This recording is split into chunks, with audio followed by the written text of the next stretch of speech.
Yo, yo, yo, what's up, everybody? Yeah. Welcome to the Mike Dolce Show, Ask the Dietitian edition. And let's make sure, there we go.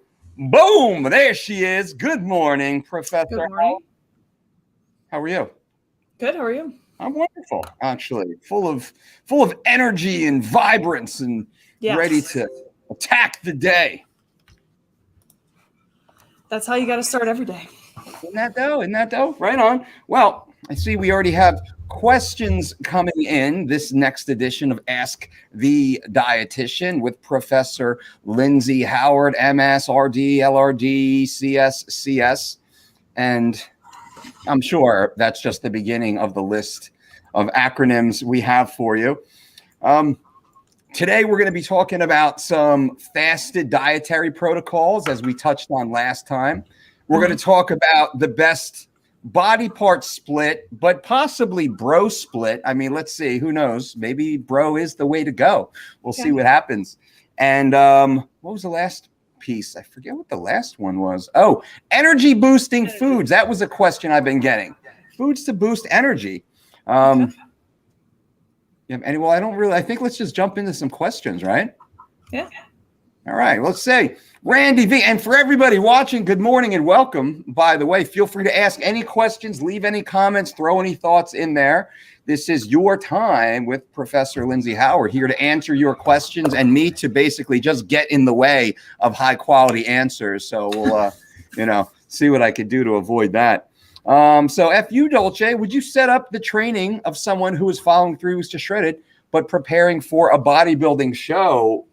Yes, we have many physique competitors, male and female, figure, physique, bikini competitors who do follow our nutrition protocols and train more aesthetically instead of athletically, let's say. They train a little more for aesthetics than pure athletics. And I think the meal plan works extremely well. Any thoughts, Lindsay, on how maybe our meal plan would work for a bodybuilder physique competitor? Because they're dieting down to very low levels of body fat anyway. We're trying to preserve lean muscle tissue. So I think the nutrition isn't that different. The training effect is certainly different. Yeah, absolutely. I mean, correct me if I'm wrong, but 3 Weeks to Shredded was born out of, cutting weight and cutting body fat percentage down. For a fighter, it's very similar. When a fighter steps on the scale to weigh in, it's very similar to a bodybuilder stepping on scale to be as lean and as kind of dried out as possible. Yep. So, yeah, absolutely. What do we got? We got Yolanda. Mike, I did it. I signed up for the 3 Weeks to Shred. Today is day 1. I'm so excited. Still learning to navigate through the app. I'm so honored to be a part of the best of the best. Well, awesome. Yolanda, thank you and welcome to the team, by the way. Excited to see your results. And I know you've been in our system, in our community for a while, but now to take the next step, join the online platform, get the structured meal plan built to you, like you've really taken it up another notch. You've leveled up, my friend. So congrats. Anyone who's interested, there's links below for what Yolanda's talking about and such. Daniel, what is hydrolyzed whey protein isolate? Is it worth the hype? You have any thoughts on this, Lindsay? I'm pretty sure that's just the process of how it's, manufactured. Yeah, it's super ultra fine. Yeah. Right. There's a lot of buzzwords surrounding whey protein. But as long as it's a whey protein isolate and it doesn't have a bunch of garbage ingredients in it, there's so many different supplement brands that have the exact same ingredients. They just have a different looking label. Yeah. But I'll let you plug your protein. I'm not plugging my protein, by the way. The Dolce Whey Pro, of course. So a hydrolyzed, it's always hard to roll, it doesn't roll off the tongue, whey isolate, it simply represents the manufacturing process. And it's the ability to filter out. It's more of a filtration system, if you will, to get down to as many simple, specific grams of protein, amino acids, without the additional fat or additional sugar or additional milk enzymes, and really a lot of the other biofactors, as we'll say, which is not a bad thing if you're looking for straight whey isolate.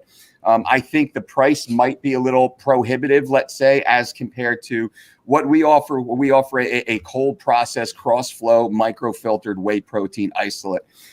That's of the highest nature, with very similar, where we actually maintain some of the biofactors, if you will, that aid in digestion, and there's a synergy that's created for a greater use of the amino acids.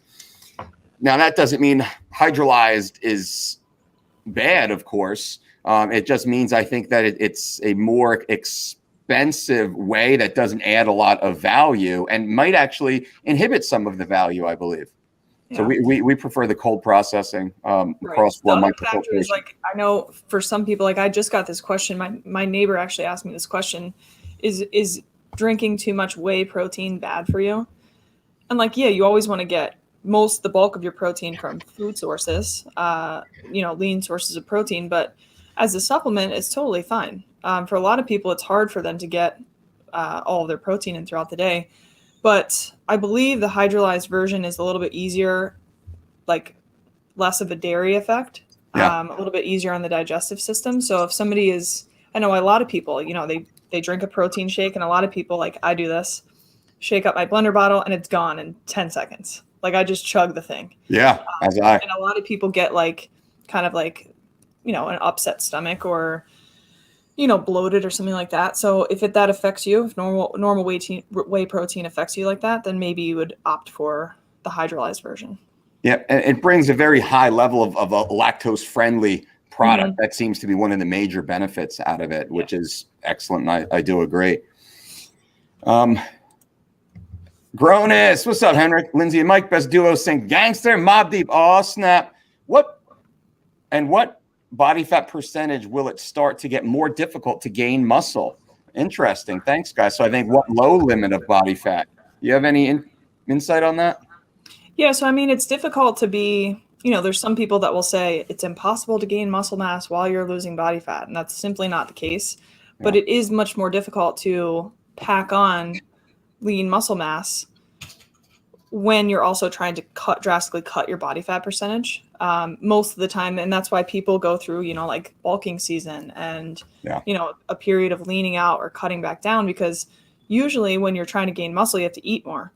And with more food comes a little bit extra body fat percentage. So I say where it starts to get real tricky, that the hard part, and it's more so maintaining muscle mass more than anything. Yeah. More than gaining, but maintaining muscle mass is probably like when we're looking at maybe less than 10, like 10% body fat. And it depends on the person. Definitely. Genetics definitely plays a role. Yeah. And that's part of 3 weeks to shredded. Again, to go back to the well there, 3 weeks to shredded was designed to maintain as much muscle mass as possible, because it was built for combat sports athletes, weight class oriented combat sports athletes.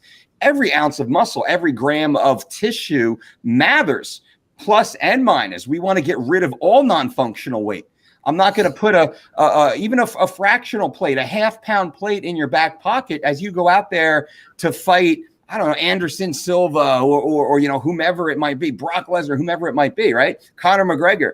We're not going to weigh you down at all. So that equation matters.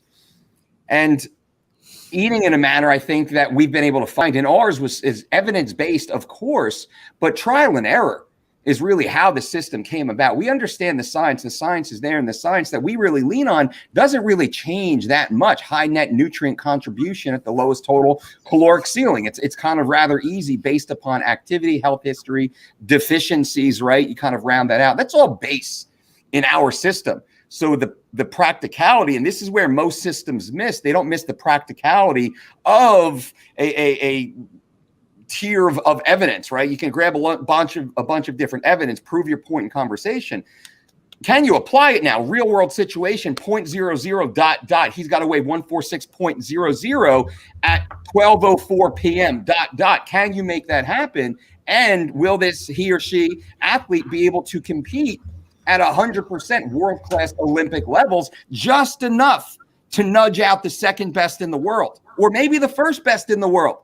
That's the area that we play in. So a lot of our systems are founded in that experience, evidence-based, battle tested, as we say, and then we deliver, I think, a very easy to interface end process program. 3 weeks to shredded, living lean, like bang, it's very easy. Here's basic principles as we scale it out. But if you did a micro dive into it, you would see an amazing and inordinate practice of very sound scientific principles, physiologic principles, biochemical principles that are the underpinnings of what seems a very simple system. And that's where we get criticism, let's say, is how simple our system seems, and as it should be that simple. If you're truly the black belt, you should make the flying armbar triangle, gogoplata, sweep look like it's Cirque du Soleil. Right? Not like you're grinding. And I think we take a similar approach to nutrition. That's a little bit of a rant, but I think it's helpful contextually to show how simple the system is. And that's why we say 3 weeks to shredded, the online platform. It's that easy. It's the science. It's built in. It's personalized to you. We have the rule engine, the algorithm. It's so well calibrated inside that base level system. And of course, we have that lineage of success, replicatable results for over 20 years now at a world-class level. And I think it validates a lot of what we do, which is contrary to what a lot of the other systems are that maybe don't seem to have they have short-term success with some pretty big failures during that process, right? So it's not an even curve as we've been able to vet out with ours over a long period of time, competing at very high levels. And then if we drill down into lean mass perspective, blood work analysis, we're still going to be at the world-class range of results. Not just the athletic getting through the finish line first. That's fine and nice. And aesthetic composition, that's fine and nice.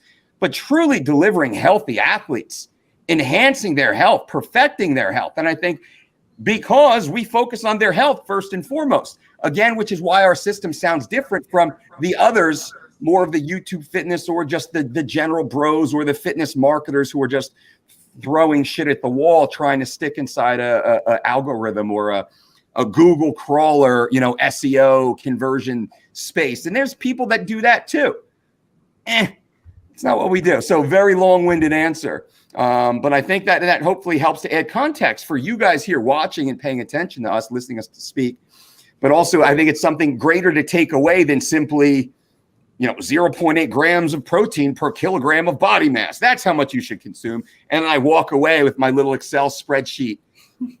We want to take your level higher than that. So this is an educational relationship, I think, more so than just a prescription, right? Just simple ones and zeros. Yeah, definitely. And I think there's a lot of programs that exist that you could diet down and you could look pretty good, but how are you going to feel? And how is your blood work? Things like that. And I think that's people, obviously they want to look good, but if you look good and feel like crap, like who's going to sustain that? And I think that's why a lot of diet systems, so to speak, fail because, okay, maybe you're seeing some results, but can you actually sustain that? Probably not. So I think it's health and education first and results second. Agreed. 100%. That just makes sense too, by the way, right? Mm-hmm. God forbid common sense comes into the equation. God forbid anyone relies on common sense and logic. Frank Wells, what's up, Frank? Frank Wells, also a Dolce Diet certified coach. You can see all the belts he has in his avatar. Very accomplished mixed martial artist and kickboxer, standout athlete, grappler, lots of big things. Big Mike should be at 157.5 on Tuesday morning for a 4 p.m. weigh-in on Wednesday. When would you suggest getting that first jacuzzi session? All right, so context now. Frank Wells, one of our certified coaches, but also a professional fighter, very, very good fighter, actually, in his own right, competing here in the Northeast at the CFFC, right? So that's a big promotion. CFFC is on par with the LFA as far as being, a regional, national promotion, kind of a UFC, tier promotion. So Frank's getting ready to compete at 146.0. So he's coming down 11 and a half pounds Monday. Weigh-in is at 4 p.m. on Wednesday. And the question is, when would you suggest getting that first jacuzzi session in? I suggest getting it tonight, getting it tomorrow night, getting it every night as an easy transition into bed. So what I would like to do and what I suggest to our athletes and also a lot of our private clients is about 10 days out from your weigh-in or your stage. 10 days out from perfection, let's say, if we can create a perfect window of body composition and scale weight and presentation, that's what we'll talk about, because this spirals more than just Frank. I would get you in the tub, a nice hot bath, but not too hot. So hot that it feels like you're laying on a Caribbean beach with a beautiful warm breeze, just caressing your body. And you know, the genders of your choice, as many as you want, just fanning you and kind of like, you know, rubbing oils on your hot, sweaty body. And you just want to live there forever. That's what it should feel like. It shouldn't feel stress and anxiety. It shouldn't burn you. It shouldn't be too hot. It shouldn't be blazing lights. I say, shut off the light, shut off all the lights, light a candle, make it like real quiet, calm, relaxing, romantic. This is biochemical, by the way. So battle tested, real world application, having been in the bathroom, in the saunas, in the steam rooms, thousands of times with thousands of athletes at a very high level. Make this better, make this better, make this better. What's happening? What's happening? Like, what's happening behind the scenes? What's happening? Like, this is the creation of this. So now getting in bed the days before. So the association is just, how calm is this? How beautiful is this? Pores just open up, weight just spill out of me, right? So that kind of, when the question is, when should the jacuzzi kick in? 10 days out specifically. And then out of the jacuzzi or the hot bath, then we stop sweating naturally, let our core temperature normalize. And then we get into something cold shower if you live at a house, cold tub, cold plunge if you have access to the banya, or, you know, a college, you know, or some larger campus where you have immersion tanks and such. Bring your core temperature all the way down until you get a little bit of the shivers. You get that little bit of core cooling that kicks in, and then put on your little Hefner robe and your smoking jacket and sip a cup of chamomile tea and ease into bed. That's ideal as you're getting ready to peak. I'd say about 10 days out or so. Now let's break it down. Frank's 2 days away, you know, 48 hours, 52 hours or so, somewhere in that, right? Wednesday, yeah, 48 hours to got to weigh in on Wednesday. He's got a lot of time still. Fully fed all day today.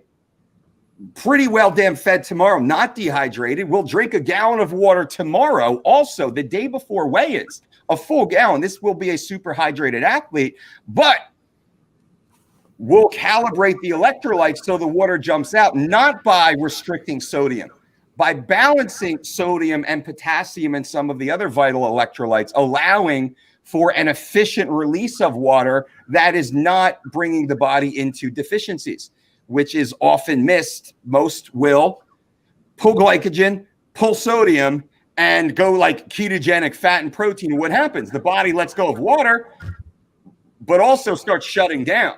The body has no more energy. Why? That doesn't make sense. It's a relationship of ratios, not the total reduction of individual ingredients or micros. You know, that's a longer conversation. I just wanted to mention that as we now move into the water, he'll probably lose, Frank, you'll probably lose, you know, on average, I'd say probably 5 or 6 pounds in the first tub session. We call it the DOLCE step method.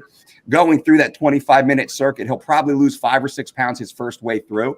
He'll probably wake up closer to 52, 54 the day of weigh-ins, and then that weight will just jump off him rather quickly. Probably won't have to do anything to get it off, almost maybe a 25-minute session, because he'll still be releasing quite a bit. And then probably one session tomorrow in the late afternoon. I'd say probably somewhere between maybe around 4 o'clock or so. That gives you time to do one great session. The daytime, I'd say, have fun, have an espresso, hydration early, like good, you know, clean foods, rotate through, keep your sugar up. I'd be dropping sugar in. Instead of cutting sugar, we actually start adding sugar, right? We start thinking in units of energy per, you know, periods of time. What energy do we need? And we can prescribe that.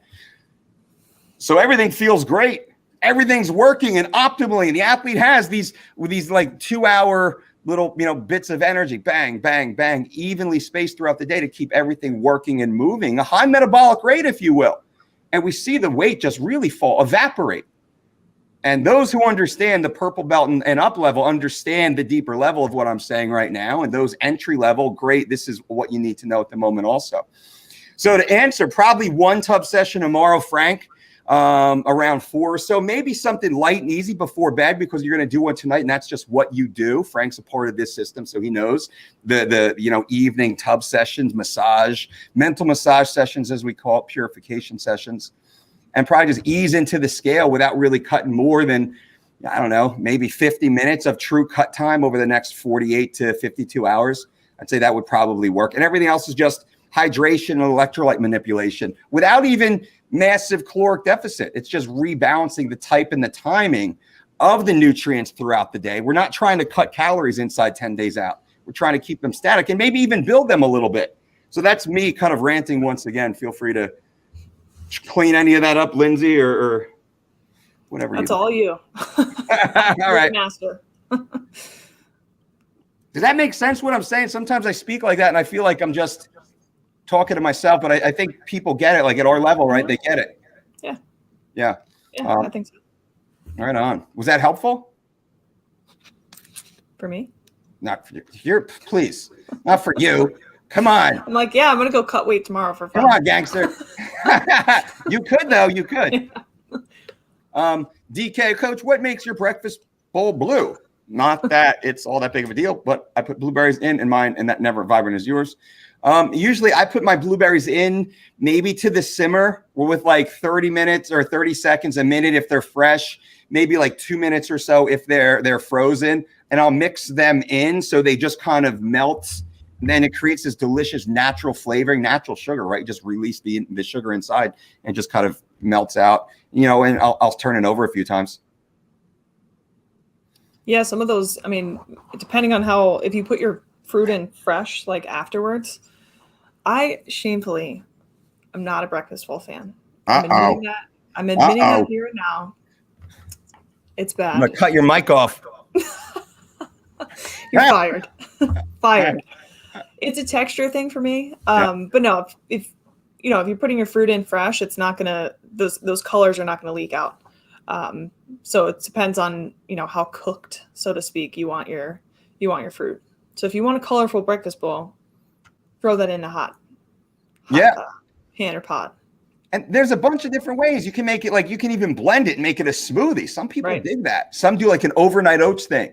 Mm-hmm. Some do it like the oats by itself, and then they'll have like a plate of like a fruit salad kind of on the side, right? Yeah. So it's like eggs. You can make that so many different ways. Every day it could be something different, but if it suits you, and I think you bring up a great point, if that doesn't suit you, well, damn, find something that's awesome, more awesome, that suits you, that works out just as well, and you look forward to, and it fuels you and makes you feel, great throughout the day. That's easy to do. Don't default to the bagel or skipping breakfast and, Right.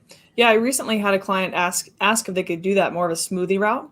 Yeah. And not cook the oats and just put them in like kind of, oh, bless you.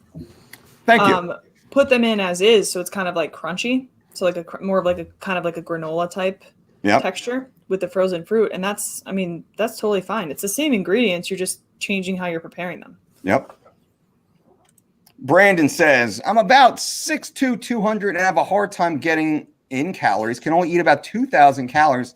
How can I get in more trying to get jacked? Trying to get jacked. I feel you. This one would require a little bit more context. Like why, are you not feeling hungry? Are you getting full too quickly? Are you trying to eat 3 huge meals, and not being able to eat that much food at one sitting? So without knowing that information, I would just right off the bat suggest more often having smaller meals, and also nutrient-dense foods. So things that have a little bit higher caloric content, if that's what you're going with. I'm not saying like eat a dozen donuts, of course, but things that have a little bit more calories. Switching to maybe a sirloin instead of a chicken. So that's going to have a little bit more calories, similar protein. But no, I think just eating a little bit more often, maybe that's the issue. So, and Brandon, you might want to think about this.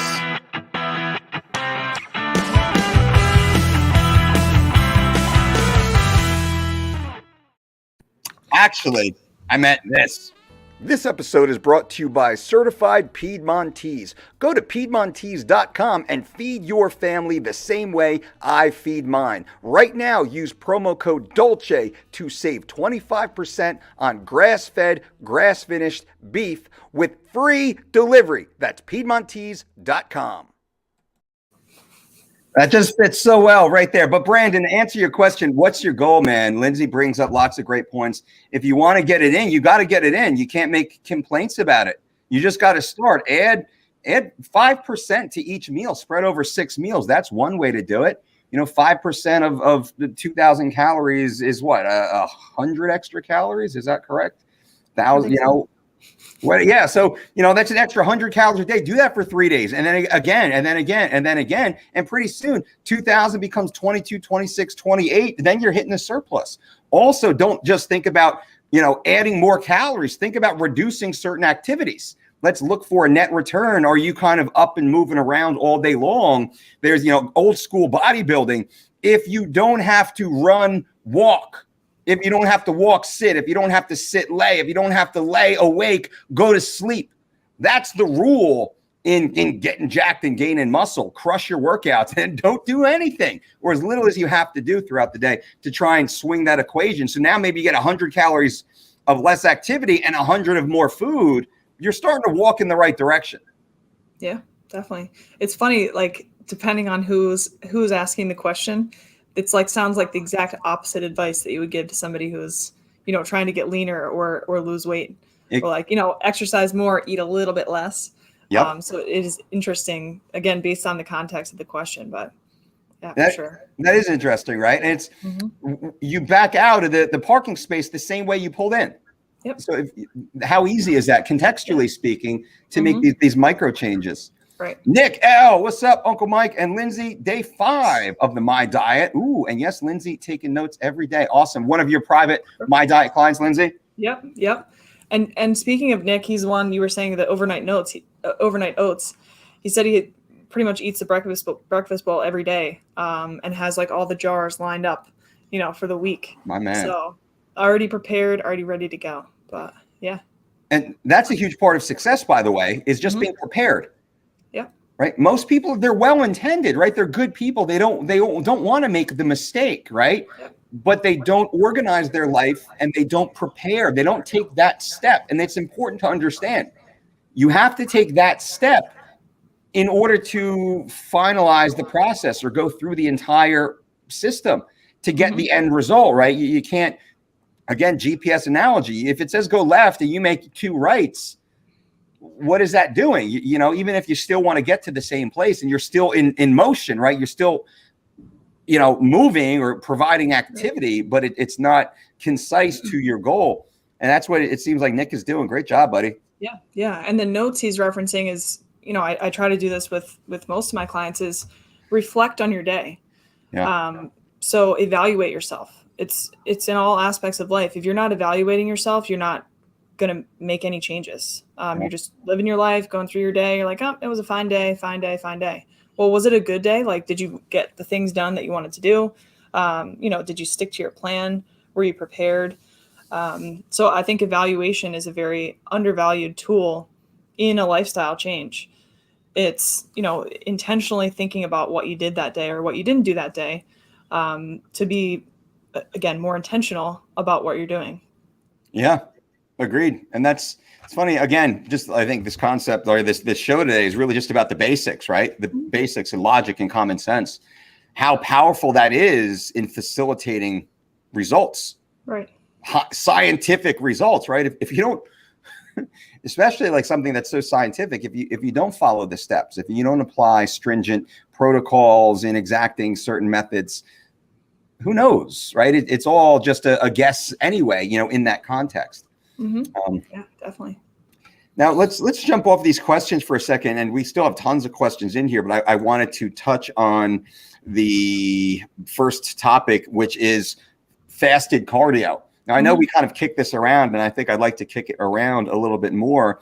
I was listening to Leo and Longevity's channel. He had Boston Lloyd on. Both speaking about, they speak a lot about the use of drugs, performance enhancing drugs, but to facilitate, dramatic physical changes, 3% body fat. So they're speaking in that bodybuilding tier. And they were discussing what's best in your opinion, fasted cardio, fed cardio. What does fasted actually mean? And they both agreed fasted was by far better for fat loss. Kind of debated back and forth exactly why. And I think we could all debate reasons. And also there is a debate that some will say it doesn't matter. Fasted or fed doesn't matter. Calories in, calories out. That's all that matters. Very myopic view right there. I think that's, you lose the little yellow stripe on your white belt if you make that argument. It's so silly, right? Mm-hmm. What are your thoughts kind of in this conversation? Experience or just what data might be laying around?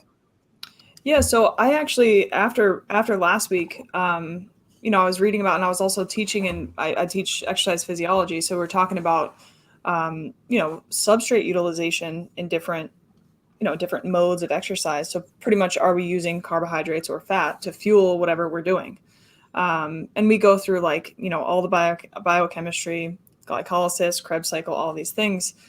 And I think it's a lot of people ask questions like, okay, what else can I do to burn fat? And we always default to doing your morning lists. Yeah. But I think it goes beyond that. That's like an extra, like you're doing this little extra 30-minute bout, but that has to be on top of everything else that you're doing in order for it to be effective. Yeah. It's the same thing like we were talking about, like steroids, like you just mentioned. You can't just take steroids and become jacked. That's not how they work. Like you have to put the work in.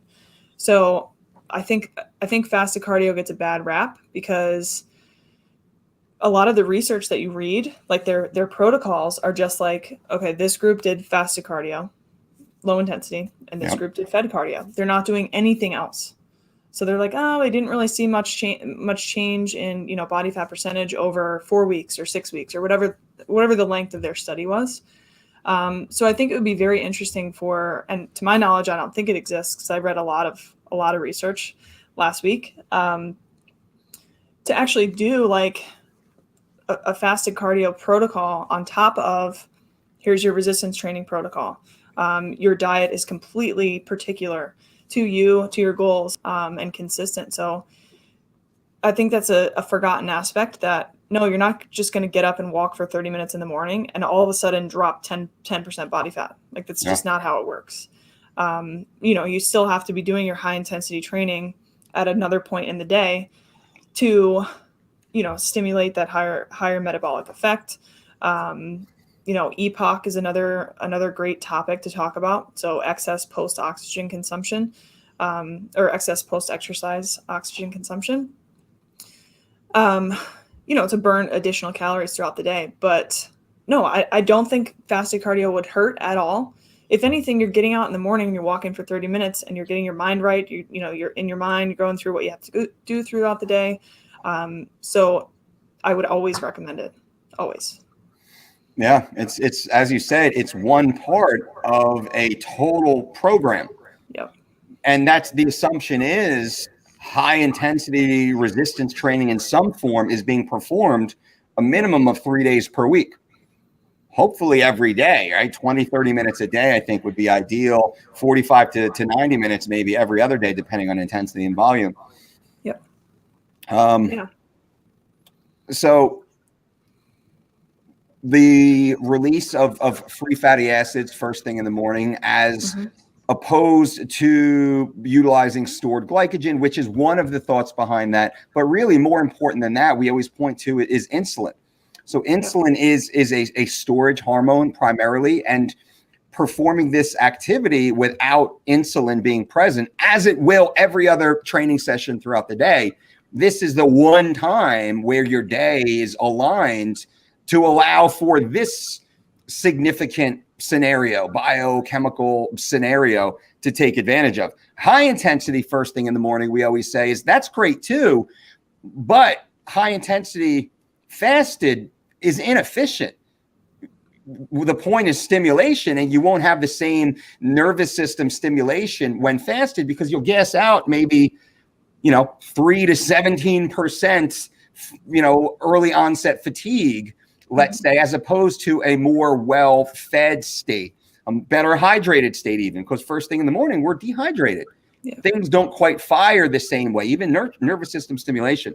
Again, which is why we tuck that in, and we do speak, the last point is the emotional benefit, the psychological benefit, the stress mediating benefit of that type of activity. That's not so high intensity, go like adrenals pumping, it's the opposite of that also. So it's just a good balanced program for optimal results. Yeah. And I think there's people that wake up and do their high intensity resistance training, which not only could it be less effective, but it could also be detrimental. Not that we, burn up all of our glycogen stores while we're sleeping, but they might be topped off. But say you're going to lift for, I don't know, an hour and a half or 2 hours, you could start to quickly burn through that glycogen, and actually switch over to, the utilization of lean muscle tissue, or amino acids. So we get a lot of questions like, why shouldn't I do my list for longer than an hour? Because eventually you're going to start using things that we don't want to use, which would be the amino acids through gluconeogenesis, or the creation of glucose, since we don't have any, the creation of glucose through non-carbohydrate sources. So, I guess the piece of advice would be if you're going to lift or do something high intensity in the morning, just eat a little something. Have a little bit of something to fuel that workout, not only for it to be more efficient, but so that you're not seeing any sort of detrimental type effects.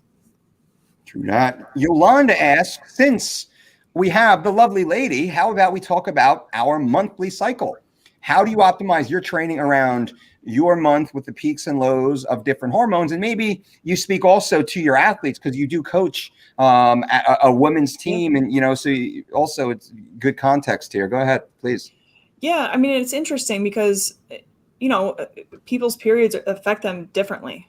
Some people are completely unaffected, and some people are very dramatically affected. The thing that we don't think about is I had a colleague that does a ton of research with iron, and iron supplementation, using lentils and things like that to increase our iron and hemoglobin stores. So iron is a precursor to hemoglobin, which carries oxygen to our working muscles. And a lot of people during their cycle actually have like this temporary dip, or temporary iron deficiency just due to blood loss. And I know maybe for the guys out here, you're like, ew, why are you talking about this? But it's cooties, a fact. Man. It's science. Yeah. Live a month in our shoes, and then we'll never talk. Oh my God. I'm the only male in my home. So I got Graham, wife, I got 2 daughters, our dog, our cat. Like, I'm surrounded in awe. I am in awe of all that you go through. So God bless. Yeah. So with that amount of blood loss, and like, it depends on the person. Some people have very heavy periods. Some people are not affected as much, but people could become like temporarily iron deficient, which would result in fatigue. So it's completely normal to have less energy, during the days leading up to that, and then during the week itself. So it's important to make sure that we're not supplementing, but increasing dietary iron. Lean meats, dark green, leafy vegetables, things like that, beans, nuts, seeds, things like that to get some extra iron in. But that's another thing that I would recommend all females do. We were actually messing around. It sounds so nerdy, but I'm actually glad that my students enjoy this. We have like hemoglobin, just finger pricks, but we have, glucose, lactate, hemoglobin, stuff like that. So we're all testing our hemoglobin. Mine was like, what's good for a female? I think 13. Okay. 13. Mine was like 10. Oh, wow. Oh my gosh. Like, I need to work on this iron intake here. But it's directly related to fatigue and less energy during exercise. If we don't have enough iron, we can assume that not that we're iron deficient, or I have iron deficiency anemia, but you could assume that, our red blood cells replicate. So they're not just there. We don't have them for our life. They could, there are peaks and valleys. So highs and lows. So if we're in this sort of state, you could have a temporary reduction, so to speak, in hemoglobin, which provides the oxygen necessary to generate energy. Without oxygen, We can only generate a very small amount of ATP, which fuels all muscular contraction, even just me moving my arms around right now. So if we don't have as much, we're going to be fatigued.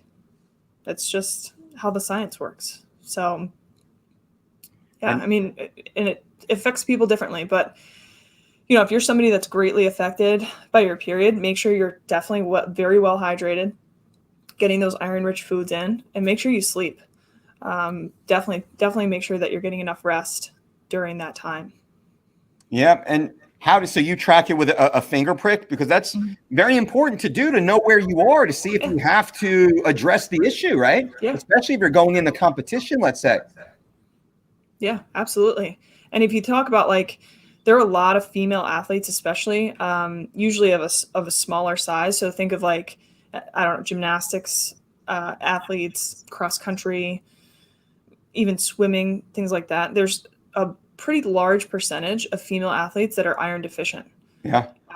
And it's directly related to performance. If you're iron deficient, you're not going to be giving enough or as much oxygen to your working muscles. So it's, you know, directly related to a reduction in performance. So, and it's so easily controlled. Just eat more iron.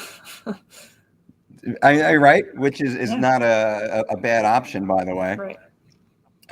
Sal asks, what is your take on the best time to take vitamins? Thank you, guys. Yeah, I mean, well, first of all, I think we should prioritize getting our vitamins and other micronutrients from food. So if we're talking about time, you're getting them at every meal. Every time you eat, you're going to get vitamins. Yeah. But if you're talking about supplementation, it depends. So, like, some people take prescription medication that will interact with certain vitamins or minerals more specifically. So you might have to take them in the evening. So making sure that there's no interaction with any sort of prescription medication. But if you're somebody that needs to supplement with, you know, like a multivitamin or something like that, just have it in the morning. Anytime that you could remember to take it and be consistent, I would say the morning. Yeah, agreed. You know, morning. Really, what are you taking? Why are you taking it? How much are you taking? That's going to matter. Let's not just take Sal. You know, Sal's worked with us before, so I'm not worried about that. But he's saying vitamins, so I'm thinking health vitamins, not sports supplements. That's the assumption here. Then you could talk about timing, sports supplements near a workout. Right. But yeah, I agree. I agree with what Lindsay said. Jesse, host coaches, love this new start to my week. Helps me focus on most wanted method business. Nice. And my MMA career. Thanks for all the knowledge and accessibility. You got it, Jesse. Also, DOLCE Diet certified coach out there in Colorado, working with Professor Ludwig at Bang Muay Thai, which is awesome. Darren, what weight should a fighter walk around at if the fighter wants to make 145? Is 200 too high? Are you high? What are you talking about? 55 Darren, are you high? Yeah. Go to the ER, homie. Yeah, that's crazy. I mean, Lindsay, if you want to talk about anything. I mean, that's 65 pounds.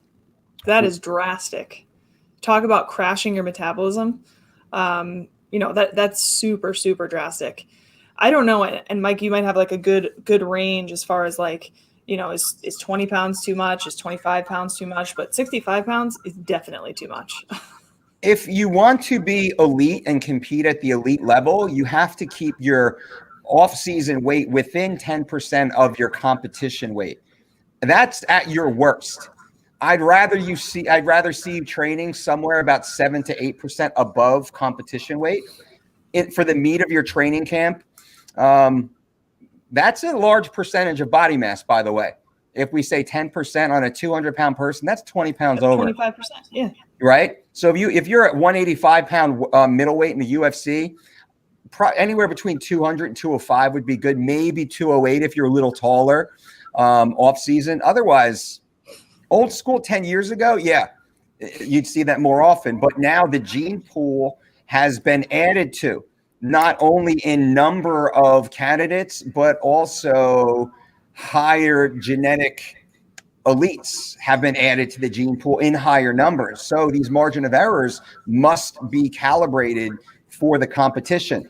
And that being said, there is no more advantage from cutting 40 pounds to make a weight class. You will get schooled by someone who's walking at 8% over. They're just a D1 two-time national champion whose father was a pro boxer. That dude's out there and that gal's out there, and there's hundreds of them, thousands of them, truly, that are at that freaking level. So that being said, you know, that's kind of the way I really look at it now. But also for health, come on, those days are over. It's you know, walking at 200 when you compete at 85. You're going to be a sexy beast year round. You're going to be a savage year round, 6-week shape year round. You know, well-fed, healthy, still growing tissue also. Still growing lean tissue is the goal, recomping. Yeah. The other thing that you have to think about is when you're talking about cutting weight, where's the weight going to come from? Yeah. So, sorry, I hear myself echoing. Where's that weight going to come from? So, okay, let's just say you're 150 pounds and you're going to fight at 150 pounds, you're 200 pounds right now. That's 25%. Yeah. So are you 25% body fat? Like you're not going to cut all of your body fat, you would die. So when we think about cutting weight, okay, so some's going to come from body fat, some's going to come from water manipulation, and maybe a few pounds are going to come from lean muscle tissue, but we want to keep that as minimal as possible. You know, so if you had somebody go in for a body composition analysis, you could actually see, okay, here's how much body fat in pounds we have to work with. Here's water weight. This is what we have to work with. And then there's lean muscle mass that you could work with. So if you were going to cut from 200 pounds to 145 pounds, you would lose, just guessing, probably like, God, I don't know, at least 10 pounds of lean muscle tissue. Yeah. Which that's going to reduce performance for sure. I've two notes here that might be interesting. So for those who've stayed 46 minutes into the broadcast, you've actually get bonus now. So 2 stories, real world, working with one of the UFC athletes who was dropping a weight class, was training inappropriately.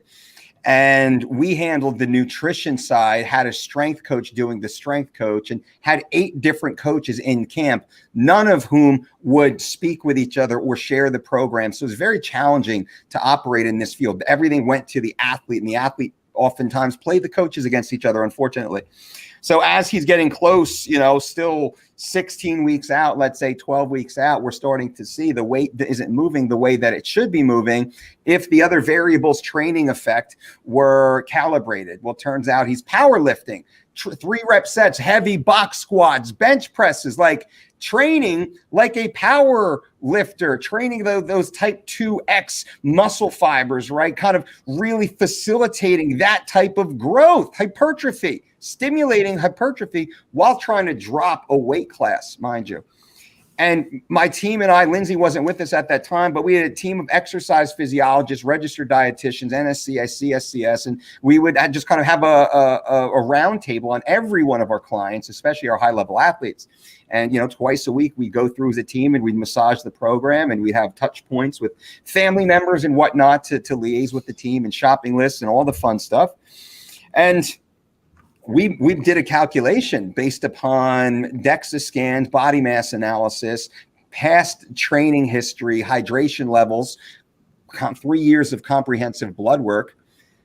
There is no way you will make this weight training the way that you train. We have just enough time to get you to weight 12 weeks from now if you completely change the training effect. No more barbells at all. Also a very explosive athlete anyway, prone to that type 2X, type 2B, if you will, muscle fiber, right? Prone naturally like that. Gee, if we all had these genetics, my goodness, prone to that. So looks at a barbell, boom, gets yoked, right? So is still hitting pads hard, still wrestling hard, still performing these glycolytic explosive activities. We don't need the barbells anymore. We need to change that. We need to get some early morning listen. We need to get some road work in. We need to Lindsay's point, which started this conversation, this bonus story, we need to shake off some of that lean muscle tissue.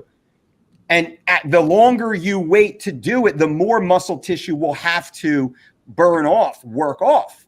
instead of changing the body to adapt in a different route, lowering metabolic rate or increasing metabolic rate and allowing the weight to naturally work off through productive athletic activities, more skill enhancing activities instead of calorie burning, right? Detraining type of exercises. And also then we're risking additional caloric reduction. We don't like to reduce calories. We don't want to reduce calories. We want to increase calories if possible. So if the athlete works with us, and this athlete unfortunately wasn't working with us, the powerlifting coach thought, we're just vegan idiots, I guess, and it's more barbells and chains and boom, explode, and all that kind of ego gratification, unfortunately. And I'm not going to finish the story because you might be able to further infer who it may be. Whether it matters or not doesn't really matter. But that was the point. The point is you get to the unfortunate point that you have to start breaking down the lean muscle tissue that you work so hard to build. It's like saying you build this amazing multi-million-dollar business, but you do so through inefficient means, maybe that risks the public at large, if you will. And then you have to go spend all your profits on lawyer fees or refunds. So you did all the work to get here. But then all the profit, all the muscle that you've built, the war chest, if you will, you have to deplete it all just to go out there and compete. We see that a lot. So long answer to this question, but within 10%, which would mean you're walking around at 160, 162. Mirsad Bektik. Mirsad walks around 162, 164. Super lean. He's been in the UFC for almost a decade now, I think. Right? And he's walking barely, not even 10% over, barely 10% over. Yeah, 200. That's way too much. Way too much. That's silly. You would kill yourself on the way down. Mm-hmm. What else? So actually, what else do we have? Power or energy boosting foods is another point we wanted to touch on today that I don't see in the questions right now. Any foods specifically that you think boost power or boost energy? That was the question. Are there any energy boosting foods? And you see that's one of those Fit Tea taglines and detoxes, energy boosting foods. Not untrue in a way, but maybe the marketing is a little too suspect. Right. Yeah. It's what foods can I eat to boost my energy? Yeah. Well, forget the 3 glasses of wine every night and then right. Xanax. Food itself is energy. So any form of calorie that you're putting into your body is going to provide you energy. But we want to make sure that that energy is sustainable. So avoiding, heavy carb meals that have no fat or protein content along with them. So always suggesting to have, a source of each macronutrient at every meal to make sure that that energy isn't just put into you and burned up just like that. Because that's when people, say they, go out for lunch. I had coworkers. They're not watching, hopefully. Hopefully. I left the lab the other day and I walk out and there's 4 people eating Wendy's. What? So, for example, eat a bunch of fries, maybe you have a milkshake, something like that. One, you're going to feel like crap after, but you're also going to be hungry in an hour because that stuff is so refined and so simple and is not providing any additional nutrients. And it just burns right through. So it just burns right through your body. So you're going to be hungry again. You're probably going to be sluggish and fatigued. So making sure that we're choosing high quality foods, fruits themselves, all the vitamins and nutrients in fruits, like oranges, apples, bananas, all of those vitamins are important, not to get too sciencey here, but they all have precursors for enzymes that are necessary for cellular function. So I think you've mentioned this before, but all humans are a bunch of cells put together. We are all cells. We're skin cells. Everything in our body is a cell that forms a physical, what we see on the outside. So if those cells aren't functioning optimally, then we're going to be fatigued. We're going to be sluggish. So I guess that would be my recommendation is, I think there's research somewhere that eating an apple will provide you with the same amount of energy as a cup of coffee, which I think is factual. But not necessarily choosing high energy foods. I'm sure if you Googled it, there's a whole list, but I'm sure it's very high quality stuff. The list will probably say quinoa, brown rice, a bunch of different fruits, probably fish, chicken, which is all foods that we recommend that you eat anyway. Yeah. So, I do think it is more of like a marketing thing, like, oh, eat this high energy food diet. But I mean, that's what we're recommending anyway, is high net nutrient foods to provide sustained energy, throughout the day. So we're not seeing that huge spike in glucose, rebound dip, and then you're hungry again. Yeah. So that's my take. I love it. I agree. And I think if we look at ourselves and assume that we are innately designed to have extreme energy, we're designed to have our highest potential of energy. And if we look at it like that, what can we do to not obstruct our synthesis of energy, our output of energy, or performance of demonstrating energy? Like, what are we doing to inhibit that response? Stressful lifestyle, that'll do it. Poor sleep habits, that'll do it. Drugging ourselves, toxins, polluting ourselves in all sorts of ways, that'll do it. Inefficient nutrient ingestion, yep, that'll do it. Like, if we look at it like that, like, oh man, so like beet juice is, yes, that's awesome for sure. Like quinoa, those are great foods. Yes, cucumber and lemon and whatever it's going to be, parsley. Yes, cilantro, great. But if you're a hot mess, and then you run to the little smoothie shop on the corner and you get your little, whatever whipped up energy octane cold pressed $15 drink it is. Come on, with maybe you'll feel better extract. For a little bit. Was that? Mm-hmm. With green tea extract. Yes. Like, you might feel a little bit better for like that 30 or 90 minutes, but then you're going to go and smoke a cigarette or be fire. You're yelling in traffic at someone, or like something negative is going to wash that away. So instead, think to embrace, all opportunities to absorb, synthesize, and express optimal energy, and don't allow anything proximity to your life that will inhibit that. That could be people and situations and frames of thinking, of course, habits, schedule, like all that stuff matters. And then our simple choice of consumption. You should probably drink more water. Everyone here should probably drink more water. That's going to really help from an energy perspective. We should all go to bed 30 minutes earlier or so, right? We probably should get to bed just a little bit earlier and even wake up a little earlier, before the alarm even goes off. That's going to nudge you forward. That's certainly going to help all these things. So that's just a part too. Yeah. And just to think, like, I go back to being intentional, but And I know it's hard. Every single meal and every single snack and every single thing you put in your body is not going to be perfect. But you can make slow changes over time when you're being intentional and saying, like, food from a biochemistry standpoint is potential energy. It has the potential to be turned into chemical or cellular energy. So if you're looking at your plate and you're looking at, like, I don't know, the Wendy's, we'll say. You're looking at the Wendy's. No. What type of energy is that going to provide my body? Okay. Yeah, good point. Some calories, a lot of calories, a lot of sodium. Okay. But is there any other nutrients in that food? Probably not. So just looking at what you're about to put in your mouth or what you're about to cook and say, what kind of energy is this going to provide me? Yeah. And always aiming for things that have higher net nutrients for sure. And my other piece of advice would be, anybody who eats fruit, leave the skin on. That's where most of the fiber is coming from, which will help sustain the energy. So even if you're having, like, I don't know, apple slices with peanut butter or almond butter or whatever it is, just leave the skin on. It's going to slow the absorption and slow the digestive process to help you sustain the energy from that snack. Yeah, and that's a lot of people. They turn their food into like a fancy treat instead of energy. Mm-hmm.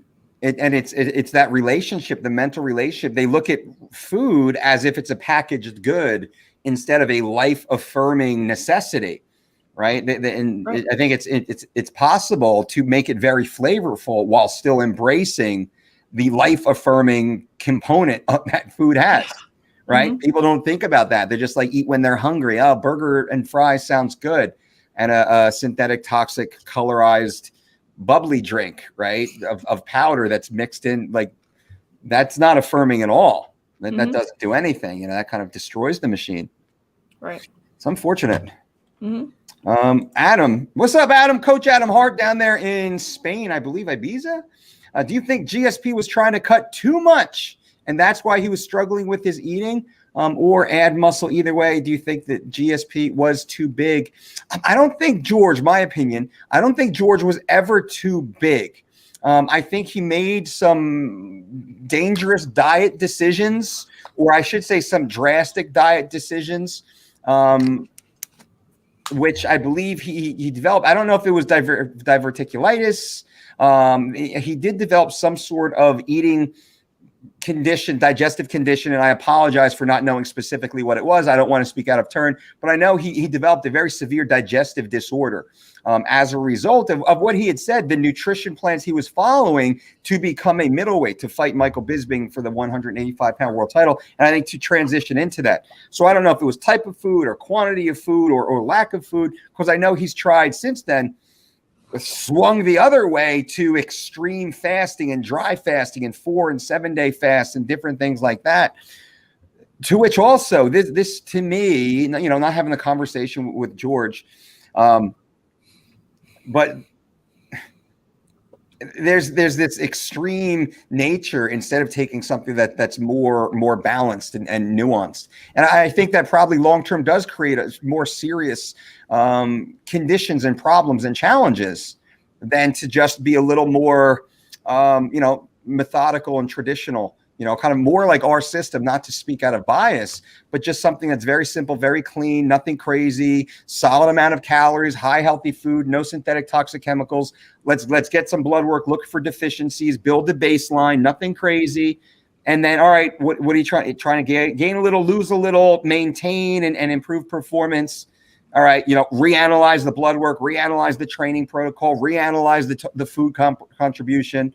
How's that working for you? And slowly scaling. That would be a more ordered approach. And I'm not sure why a guy as smart as George and well-funded as George wouldn't take that approach. But most people, they do what George did to show you that George is human just like anyone else. They're attracted to the shiny object, the shiny object over here, tape measure, they're attracted to that, even so it is as great as George, to be fair. And then you could look at kind of some of the severe, I think you see a major disruption into his career as a result possibly of that. Yeah. Tail or the dog, hard to say. It was not to be off topic, but I was listening to an interview with Anthony Pettis. Yeah. I think it was Anthony Pettis. And he was just recently talking about how, he cuts a lot of weight. Yeah. But cutting weight and then having his fight, and then after his fight, going like just a month, like just off the rails, like eating whatever he wanted to, drinking every day, like just completely the opposite, like super, super drastic, like extremely strict, like not a thing out of line during camp. And then as soon as the fight was over, it was like a completely different type of human. Yeah. And he was like, I need to get out of that realm. Maybe have, night of the fight, go out, celebrate, whatever it is. And then you're right back on the wagon. Yeah. And he was just saying how much that affected his mental status too. He would get depressed and gain a bunch of weight. And if you just look at pictures of Anthony Pettis, like sometimes, and you could see in his face, like he looks way bigger and then super skinny. So it's the same for all humans, not just professional fighters, but to remain consistent. Yeah. And to relate it into what most Americans deal with is they do that. They go way too restrictive and then they just fall way off the wagon. Instead of just making this kind of more gentle lifestyle approach. Whereas people take it to the extreme, like way, way too strict. And then, they fall off their diet for a day and then it turns into a month and then it turns into 6 months. And then all of a sudden they've gained 30 pounds. Yeah. So it's kind of just remaining consistent and maybe you have a bad day, but you're right back on it the next day. Yep. Agreed. Now I'm going to jump on to BX Trainer and I'm going to let you jump in and start the answer. I'm going to walk away from the desk for a moment. Okay. What should be a pre-workout, or what should a pre-workout meal consist of? And when should it be? 2 hours before training or what? Yeah. So, it depends. So if you have the time to eat a complete meal prior to working out, 2 hours might be a little bit too far away from your workout, depending on what you're eating. You know, if you're eating a large meal, then maybe, wait 2 hours to make sure that we, digest it and we're not feeling full or, there's stuff in our stomach for that type of workout. The composition of the meal should, again, just like all meals, have, a component of every type of macronutrient, so proteins, carbohydrates, and fat. But if we're talking about, like, say you're working out after work, okay, so you get done at work at 5 o'clock, you're going to work out at 5:30, and you didn't have anything to eat since, 1 o'clock in the afternoon, which was your lunch. Then I would recommend a small snack prior to the workout, something that's easy to digest, but not something too simple where you're going to have that like hypoglycemic or rebound glucose effect to lower energy for that workout. So I would say if time allows, and you can eat a complete meal, probably hour and a half, 2 hours, and play around with it, play around with your digestion. If you're still feeling full after that amount of time, then push it back a little bit, and maybe just add a brief, a tiny little snack right before that workout. Bam. Agreed. Yeah. Perfect. I was listening. Yeah. Never want to forget the carbohydrate source either. For most people's training, for most of all exercise that exists, aside from lists, we are using, or if it's something lower intensity, we are using glycogen, carbohydrate to fuel that workout. So never neglect the carbohydrate. It's unfortunate that so many people are confused about carbohydrate consumption. Right. Being scared of it almost, instead of understanding what it's for. It's like avoiding your Phillips head screwdriver in your toolbox because someone poked themselves in the eye with it once upon a time. Right? So now you're trying to use a nail gun, to open a lock, let's say. So it's just rather silly to hear people talk about it, even still. But it's funny to see how much it's faded away. Also, you don't hear much keto conversation anymore, right? Yeah, which is nice. But it's, and again, not to get too sciencey, but if you just think about the process, so you eat a gram of carbohydrates, it gets broken down into glucose, absorbed by your bloodstream. Maybe it's used immediately as glucose. If not, it's stored as glycogen. And all that is 6 glucose molecules put together in a chain. But at the cellular level, we take a molecule of glucose, goes through a process called glycolysis, and we make like 2 ATP, which is pretty much nothing. But what we also make is another molecule that enters further energy systems to create way more ATP to fuel our exercise. And it's the most efficient pathway. And carbohydrates are the only substrate or the only macronutrient that we can metabolize anaerobically to fuel exercise. So if you're talking anybody who does any anaerobic type activity, which is all of resistance training, high intensity interval training, anything like that, you're working in an anaerobic state, and we need carbohydrate to fuel that type of exercise the most efficient way. That's how our bodies are meant to work. Our bodies are machines, and if we're feeding the machine something that it doesn't like, it's not going to function optimally. Yeah, it's crazy that dogma has built the following that it did, although short term. What I get a kick out of is how violently following how like violently people would devote themselves to a nutrition ideology, fucking keto motherfucker. Like they get so crazy about it. And then now a few years later, they're like, oh, I kind of, I did it for a while, but I started eating rice again or potato again, or they slowly kind of quietly transitioned back into what everyone else was doing. And like the violence, because I remember that. I remember, experts, let's say, they really planted their flag. We all do now. We can think back. Who are the big keto names 3 years ago, 2 years ago, right? All the keto heads. Well, what are they selling now? They're not selling that shit that they swore to you was the best shit ever. So did they clearly not know what the fuck they were talking about? Or were they just selling you a bunch of shit just to monetize you? Now they have the secret. Now they figured out the secret.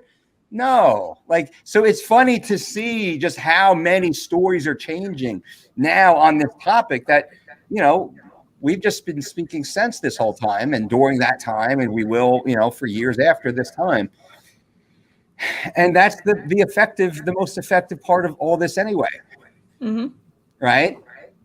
So, a lot of the questions contextually all come back to the basic principles. If everyone just, ate healthful whole foods from wide varieties, local, organic, to the best of your ability to procure it, right? Non-processed, minimally prepared to make it satisfying and safe to consume.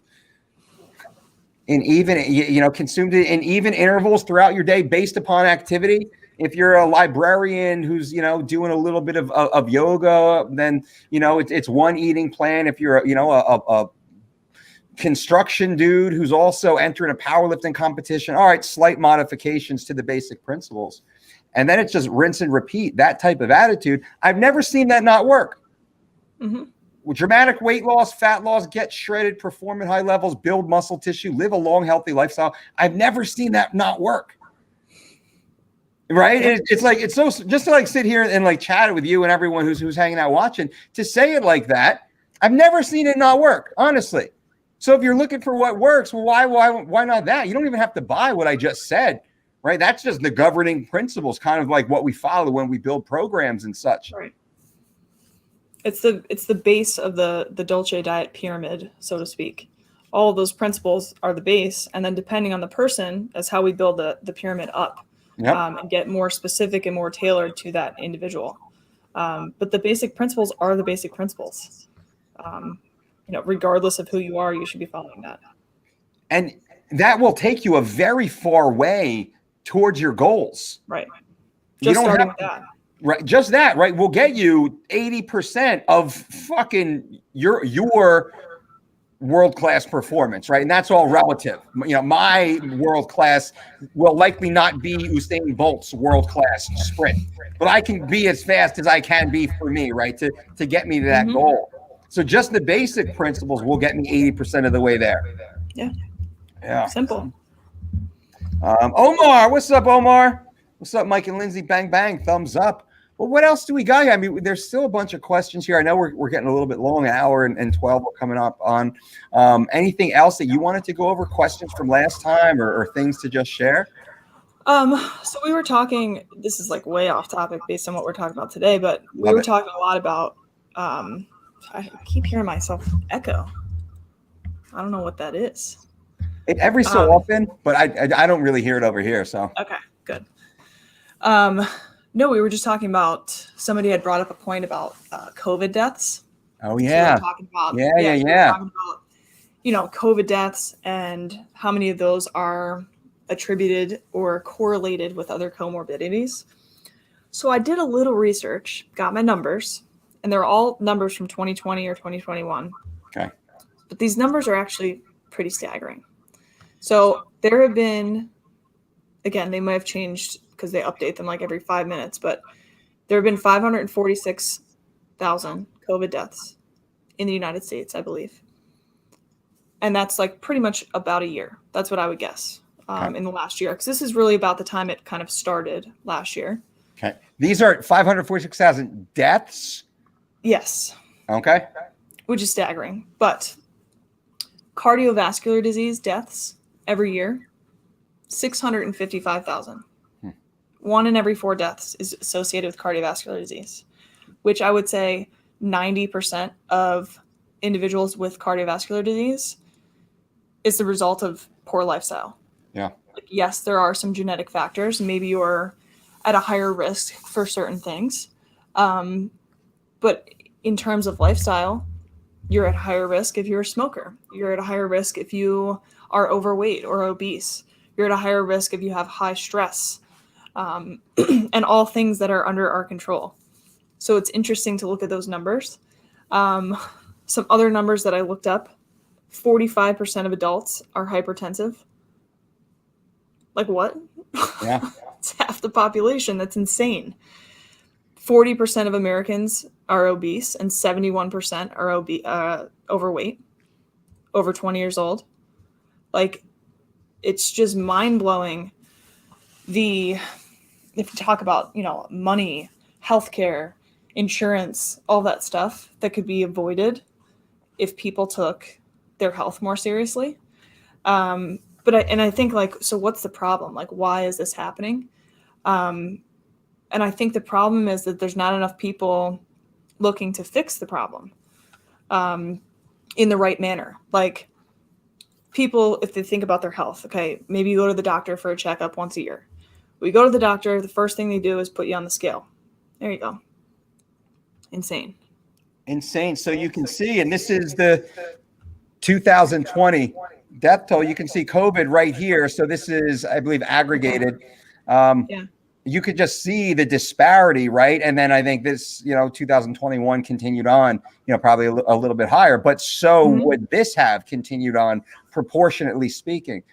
So it is definitely a great point. I think it's important for people to see that, to understand.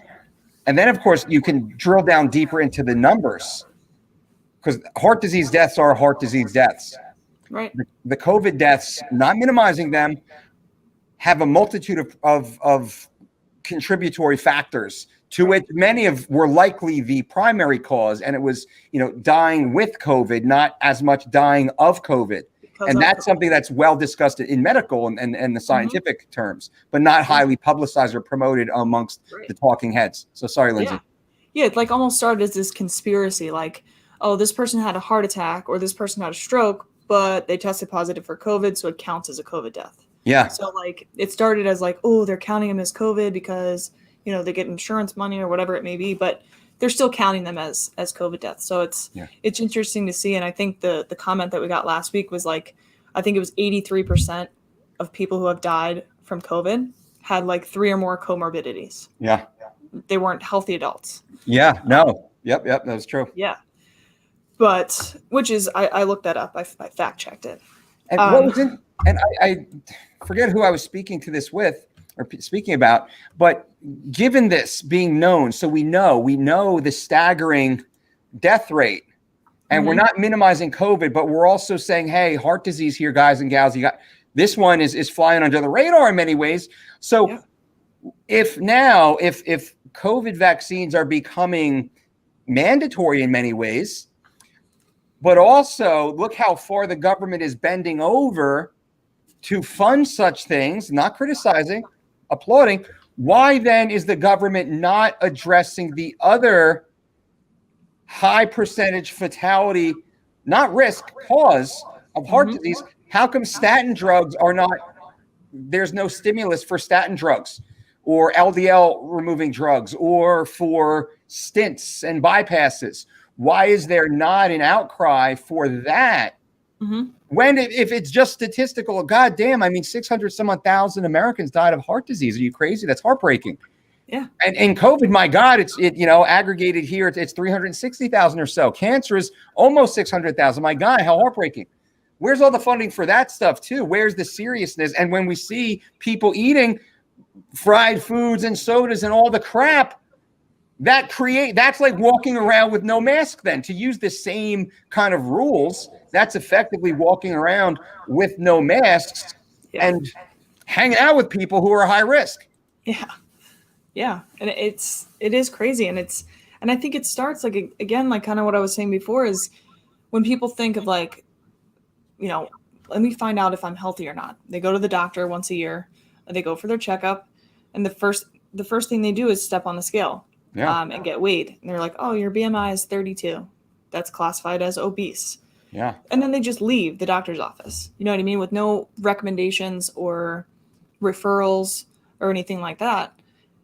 And like that person leaves feeling like crap. They're like, damn, like they just told me that I'm obese. Like maybe they were having a fantastic day and like they just started an exercise program and all this stuff. And then the doctor's like, man, you're fat. Like, there is no recommendation. Yeah.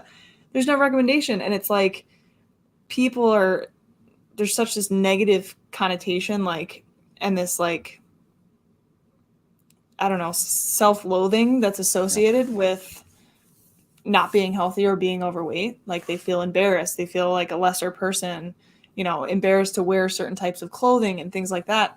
But the fact of the matter is you're unhealthy. Yeah. Like, yes, everybody should be confident, and like you should have self-confidence and you should rock whatever you want to rock, but you also want to be healthy. Yeah. And I think the most amount of confidence is going to come from, I put this work in, I put this time in to become a healthier human. And that's where your confidence is going to come from. So I think people just get stuck. Like, they go to the doctor, they have this horrible day, and then it's just like this downward spiral of just this negative mindset. Like, and I think that's why people have such a negative association with stepping on the scale. Yeah. They're 2 pounds up from the day before and they think they're a complete failure. So then they give up. Yeah. So I think there needs to be, BMI is a different conversation. I hate BMI. Yeah. Like, I think I'm obese. By BMI. Yeah. I think I'm obese with in BMI, but yeah. So I don't know. It's hard. I don't know how to pinpoint the issue. And I'm sure if, I'd be a billionaire if I could figure that out, but yeah, we're doing what we can, I guess. The hard part comes down to individual responsibility. Yeah. And most people defer that. Right. They'll blame their school for feeding them less nutrient dense lunches when they're eating the chips and the cookies off the tray every day, or they're blaming somebody somewhere for making those poor decisions. Where with myself, I'm considered a high BMI, but relative to my blood work and my body composition, I'm in perfect health and ideal. Right. So you look at the data and go through that. Yeah. I heard a rumbling. Where most people don't do that. They won't make, because I can get fat real easy. Trust me on that. I could get fat. I used to be 282, right? I could put that weight back on like that. My body doesn't forget, and I could still eat like that. I'm pretty damn sure. But again, I have to be accountable. I have to be, mindful. I have to be intentional. I have to take responsibility, just like everybody else does. And most people will defer it. Yeah. Yeah. I don't know if you follow, I can't remember the guy's name, but he does, he like intentionally gains weight and then loses it. It's like fit to fat to fit again. I forget his first name, but. And I'm like, okay, cool concept if you're going to do it once. Like, I'm going to gain weight and lose it with you guys to make sure, like, that you could do it. But like, this dude is wrecking his body. Like, and he's putting on like 30, 40 pounds each time. And he posts all the food that he's eating. It's like disgusting. That, the way I see that, and we actually have friends and close friends in common. So like, we're 1 degree away from each other without having a personal relationship. And I will say that what he's doing, and I don't know his motive, and we never spoken about it, but what he's doing is, in my mind, very dangerous and more engagement derived. Yeah. That you've done it, the supersize me, you've done it one time. All right, I get it.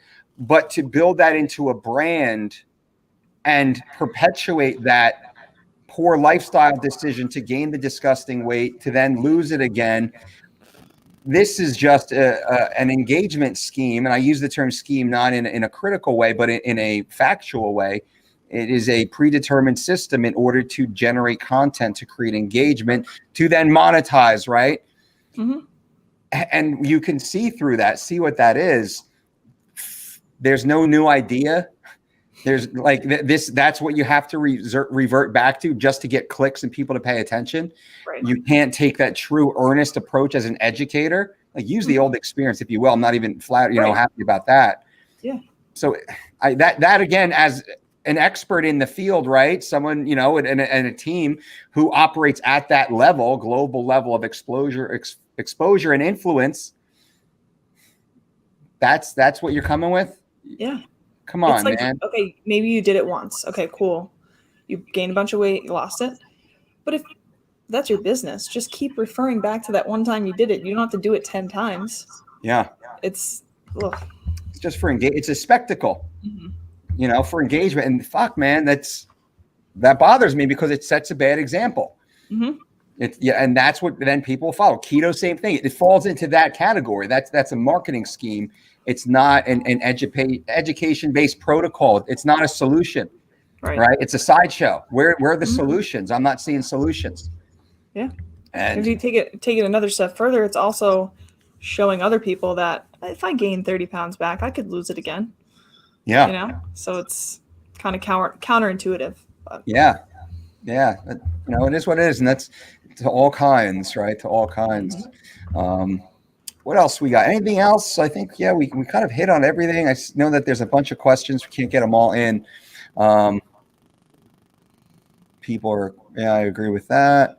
All right. Well, if anybody is interested, click the links below. You can definitely work one-on-one with Lindsay. You can schedule a consultation, which she will run through your life, answer any questions, which is great, really help troubleshoot and gain some systems. Or you can work with Lindsay one-on-one in a 8-week personalized program where she will build your own unique plan and lifestyle and becomes very much your personal dietitian, someone to walk the journey with you at a very personal level. We have online opportunities. We have an online platform, 4-week, 12-week program that might be ideal for the majority of people. For sure, that's there. Check that out also. We have lots of great things, education pieces. So just click the links below for whatever the stuff, but definitely consider working with Lindsay. She'll change your life, change your career, right? Teach you, right? The heart of a teacher, which is always most important. Anything else before we get out of here, Lindsay? No, I agree. That's what it's all about. It's all about education. The more you know about something, the more you're going to be kind of more into it. Yeah. So that's just my suggestion, is to continue to educate yourself on things that are going to make you healthier. And I think that's where the motivation is going to come from. So not just clicking on something because it's flashy and, has a good sales pitch and all this stuff, but actually take the time to learn from somebody or learn on your own. Because I think that'll definitely increase motivation and give you a reason why you're doing what you're doing. Yep. Agreed. 100%. That's what we're here for. We're here to educate, entertain, possibly inspire you guys to what we can, cheer for you for sure, and have some fun doing it. So I appreciate you guys for being here, for being a part of it. Thank you once again. We'll be back here soon. Lindsay, thank you. Appreciate you. Professor Lindsay Howard, everyone. Thank you. All right, guys and gals, we appreciate you once again. And until next time, boom.